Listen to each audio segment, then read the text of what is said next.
কোন কোন সেলিব্রিটি আপনাকে ইন্টারভিউ দিবে, আপনার হাতের কিন্তু 5টা আঙুল সমান নেই। দেখেন সমান সমান না, বা অনেক ব্যস্ততা আছে। একটা উৎসব মুখর হলে তো সবসময় ব্যস্ত থাকতে হয় আমাদের। যারা আমরা এই প্রফেশনে আছি তাদের সবসময় ব্যস্ত থাকি। আমিও খুব ব্যস্ত আছি, কাজ চলছে, দেখতেই পাচ্ছেন এভরিডেই কাজ চলছে, কোনো না কোনো কিছু চলছে।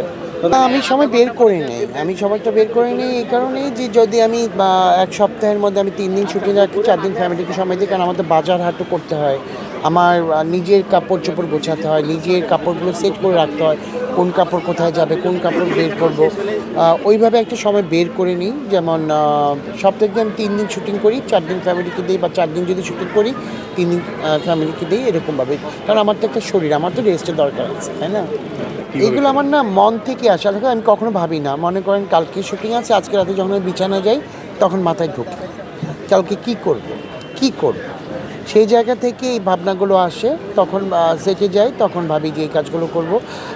এই শ্যুটটা ভালো হয়েছে, আবার সামনে একটা শ্যুট আছে, ওটা দেখবেন আরেক রকম। যেহেতু আমি চিন্তা ভাবনা করে কাজগুলো করি, হয়তো 10টা শ্যুট করেছি, হয়তো 2টা শ্যুট ভালো নাও লাগতে পারে আপনার কাছে, তাই না?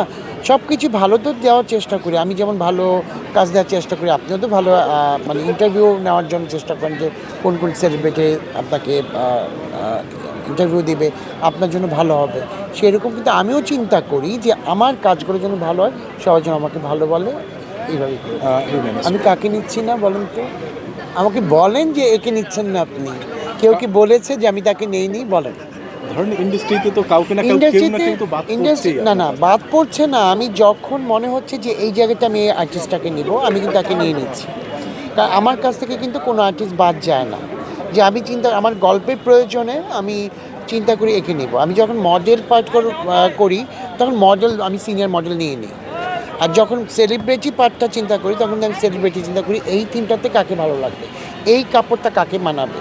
আবার অনেক সময় কি হয়, ক্লায়েন্ট ডিমান্ড থাকে একে নেন, একে নেন, একে নেন। যখন ব্যাচে বলে মিলে যায় তখনই কিন্তু কাজটা করতে হয়। কিন্তু একদম ভুল এই কথাটা যে আমি কাউকে নিচ্ছি না, আমি সবাইকে নিয়ে কাজ করতে চাই।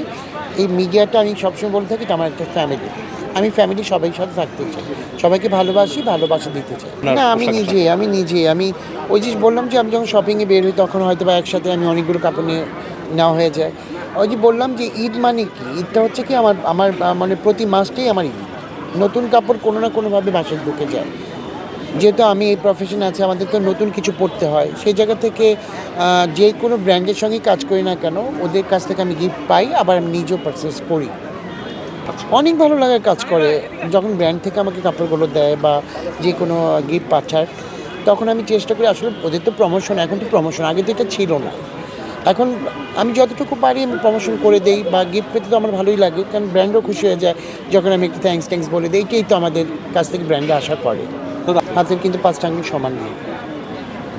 দেখেন সমান সমান না, ভালো মন্দ মিলিয়েই তো আছে, আর ভালো মন্দ তো বলবেই। যে আপনার যে কাজটা হয়তো আপনার কাছে মনে হবে অনেক ভালো, কিন্তু আমার কাছে নাও হতে পারে। কিন্তু আমি তো আমার বেস্টটা দেওয়ার চেষ্টা করি। ভালো মন্দ বলবেই, আমাদের মিডিয়াতে শত্রু আছেই, শত্রু থাকবেই, এটা নিয়েই থাকতে হবে। Thank you.